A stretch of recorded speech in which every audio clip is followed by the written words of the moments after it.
48 घंटे से ज्यादा बीत गए मगर अखिलेश यादव का जो चैलेंज था, अखिलेश यादव का जो दावा था, उस दावे को लेकर चुनाव आयोग कोई जवाब नहीं दे पाया।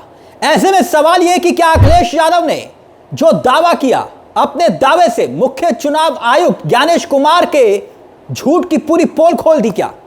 अखिलेश यादव के दावे ने बात सिर्फ हलफनामे तक सीमित नहीं रह गई है।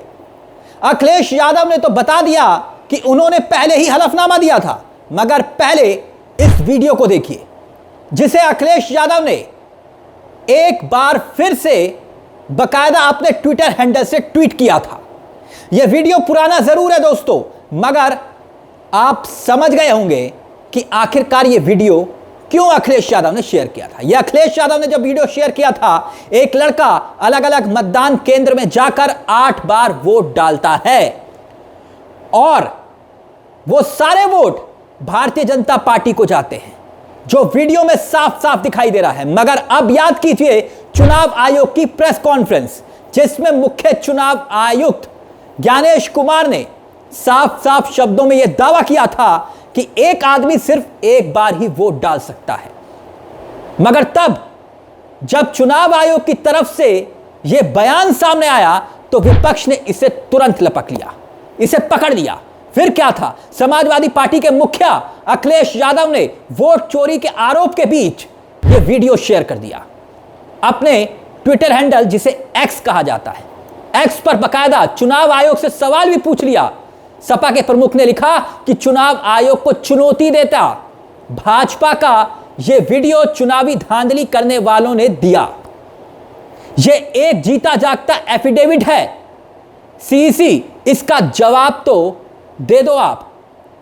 एक व्यक्ति एक नहीं कई वोट कर रहा है, तो क्या अखिलेश यादव का दावा सही है? 48 घंटे से ज्यादा बीत गए, इसका उत्तर अभी तक चुनाव आयोग दे नहीं पाया।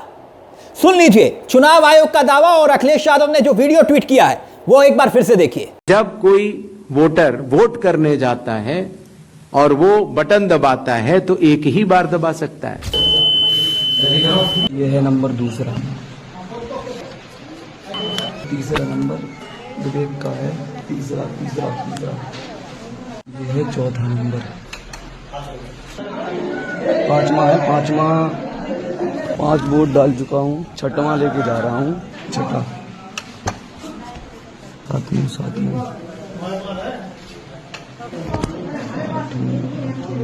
मगर हैरानी की बात यह है कि इतनी हिम्मत करके चुनाव आयोग ने प्रेस कॉन्फ्रेंस तो की, मगर अखिलेश यादव के चैलेंज को दिए हुए 48 घंटे से ज्यादा का वक्त बीत चुका है, मगर फिर भी चुनाव आयोग ने कोई उस बयान का खंडन नहीं किया, उस ट्वीट का, उस वीडियो का कोई भी प्रमाण सामने नहीं रखा जिससे साबित हो सके कि अखिलेश यादव के दावे झूठे थे। मगर अब तो सवाल उठ रहे हैं कि चुनाव आयुक्त ज्ञानेश कुमार ने क्या झूठ बोला? यह बात क्यों हो रही है? याद कीजिए कुछ घंटे पहले ही संसद परिसर समाजवादी पार्टी के साथ हलफनामे की कॉपी लेकर मुख्य चुनाव आयुक्त के झूठ को उजागर करते हुए देश के विपक्ष के सांसद दिखाई दे रहे होंगे आपको। सबके हाथ में हलफनामा है, सबके हाथ में हलफनामे की कॉपी है, यानी विपक्ष लगातार आगे बढ़ता जा रहा है। अखिलेश सबूत के साथ सबूत रख रहे हैं, जैसे ही सवाल उठ रहे हैं वो सबूत रख देते हैं। चुनाव चोरी होने के आरोप लग रहे हैं, चुनाव आयोग ठोस जवाब नहीं दे पा रहा, ऊपर से अखिलेश यादव के चैलेंज। अब तो अखिलेश यादव के दावे और खुलासे के बाद तो सवाल उठ रहे हैं कि क्या मुख्य चुनाव आयुक्त ज्ञानेश कुमार ने देश के सामने झूठ बोल दिया? आप बकायदा स्क्रीन पर देख सकते हैं, यह उसी हलफनामे की कॉपी है जो चुनाव आयोग को 2022 में दी गई थी। 18,000 वोटर के नाम काटे गए थे और उसी की यह एफिडेविट की कॉपी है। उन सभी ने शपथ पत्र दिया जिसके बारे में मुख्य चुनाव आयुक्त ने प्रेस कॉन्फ्रेंस में कह दिया कि कोई हलफनामा नहीं मिला। तो क्या यह सवाल नहीं था कि मुख्य चुनाव आयुक्त से जब पूछा गया अखिलेश यादव ने तो हलफनामा दिया, तब एक्शन क्यों नहीं लिया गया? इसका जवाब जब मुख्य चुनाव आयुक्त ज्ञानेश कुमार ने दिया कि सपा की तरफ से कोई हलफनामा नहीं मिला।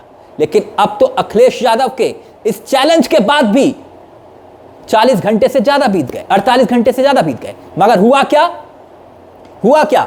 अखिलेश यादव ने जो हलफनामा जमा किया था उसकी डिजिटल रसीद बकायदा ट्वीट कर दी, और वो भी 4 घंटे के बाद की थी, जैसे ही चुनाव आयुक्त ने प्रेस कॉन्फ्रेंस की। इतना ही नहीं, संसद परिसर में जहां एक तरफ सांसद हलफनामा दिखा रहे थे, 18 तारीख को पत्रकारों के बीच हलफनामे के प्रिंट आउट तो खुद अखिलेश यादव ही बांट रहे थे। मगर अब भी अखिलेश यादव के दावे के बाद भी, हमने कहा ना आपसे 48 घंटे बीत गए, 48 घंटे से ज्यादा वक्त बीत गया, मगर चुनाव आयोग ने कोई सफाई नहीं दी या अखिलेश यादव के दावे को लेकर कोई खंडन तक नहीं किया। 17 अगस्त को चुनाव आयोग की प्रेस कॉन्फ्रेंस से पहले ही अखिलेश यादव ने, याद करिए, ट्वीट किए थे। अभी तक समाजवादी पार्टी के हलफनामे का जवाब चुनाव आयोग नहीं दे पाया। बकायदा वीडियो अखिलेश यादव लिखते हैं, चिट्ठा लंबा होता जा रहा है, जिनकी करतूतों कारनामों का उनका जवाब भी ना आया अब तक हमारे हलफनामों का। अखिलेश यादव का ट्वीट है, आप देख सकते हैं। प्रेस कॉन्फ्रेंस में जब जवाब आया तो समाजवादी पार्टी सन रह गई, होश उड़ गए कि मुख्य चुनाव आयुक्त ने हलफनामा मिलने से तो इनकार कर दिया। इनकार क्यों किया? मुख्य चुनाव आयुक्त सबके सामने इस तरह से झूठ क्यों और कैसे बोल सकते हैं? ज्ञानेश कुमार ने ऐसा किया तो किया क्यों? किसके कहने पर कहा? समाजवादी पार्टी तो हलफनामा और उसकी रसीद लेकर खड़ी हुई दिखाई दे रही है। अब जवाब दे या स्वीकार करे कि उन्होंने झूठ बोला है। ज्ञानेश कुमार ने राहुल गांधी से कहा 7 दिन में हलफनामा नहीं दिया तो आरोप निराधार माने जाएंगे। अच्छी बात है, पता नहीं कौन सा कानून है कि हलफनामा नहीं दोगे तो आरोप निराधार माने जाएंगे। हो सकता है कि ज्ञानेश कुमार जी ने कोई नया कानून बनाया हो। चुनाव आयोग के किस मैनुअल में लिखा हुआ है कोई नहीं जानता, मगर यहां तो अखिलेश यादव चैलेंज के साथ सबूत रख रहे हैं। पहले वोट डालता, वो वीडियो शेयर किया उस लड़के का, और फिर उसके बाद चुनाव आयोग के द्वारा हलफनामे के रिसिप्ट सामने लाकर सबके सामने दे दिए। ऐसे में राहुल गांधी से लेकर अखिलेश यादव तक सभी चुनाव आयोग के एक एक बयान को गलत साबित कर रहे हैं, जिसके बाद इस पर राजनीति अब तेज हो गई है। वहीं लोग भी चुनाव आयोग पर जमकर निशाना साध रहे हैं। राहुल गांधी तो अपनी यात्रा में ही उन लोगों को सामने ला रहे हैं चौराहे पर जिनके नाम वोटिंग लिस्ट से काट दिए गए। यानी अब बात सिर्फ एफिडेविट से उस प्रमाण तक सीमित नहीं रह गई है जिसमें अखिलेश यादव ने बता दिया कि उन्होंने हलफनामा जमा किया था। अब तो बात उस सबूतों की भी है जो चुनाव आयोग की विश्वसनीयता को देश अब शक की निगाहों से देख रहा है। तो क्या चुनाव आयोग को अखिलेश यादव ने अगर झूठ बोला तो क्या अब तक यह साफ नहीं कर देना चाहिए था कि अखिलेश यादव की बातें झूठी हैं? मगर चुनाव आयोग ने ऐसा क्यों नहीं किया, ताकि दूध का दूध और पानी का पानी हो जाता। मगर हकीकत यह है कि आरोप सिर्फ चुनाव आयोग पर नहीं लग रहे हैं, मोदी सरकार पर भी लग रहे हैं कि दोनों ने मिलकर वोट चोरी की।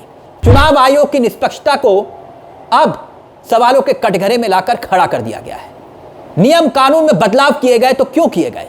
17 अगस्त की प्रेस कॉन्फ्रेंस में सबसे बड़ी नाकामी यह रही कि ज्ञानेश कुमार मोदी सरकार का भी बचाव नहीं कर सके और ऊपर से अनुराग ठाकुर के सवालों में और उलझ गए। और अब तो अखिलेश यादव सामने लाकर सबूत रख रहे हैं कि वोट चोरी हुई और हमने हलफनामा दिया।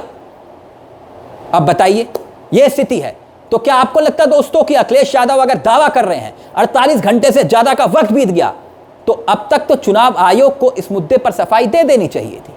या फिर अखिलेश यादव प्रदर्शन के दौरान सिर्फ उस बैरिकेटिंग को नहीं फांदे थे? दरअसल बैरिकेटिंग को फांदने के बाद उन सवालों के घेरे में चुनाव आयोग को ला चुके थे जिसके सबूत प्रमाण अखिलेश यादव के पास पहले से मौजूद थे। इस मुद्दे को लेकर दोस्तों अपनी राय हमें कमेंट बॉक्स में जरूर बताइएगा। मुझे तिलक चावला को दीजिए इजाजत। चलते चलते दरख्वास्त, हमारे चैनल को सब्सक्राइब करना मत भूलिएगा क्योंकि ये मंच आप ही का है। नमस्कार, जय हिंद, जय भारत।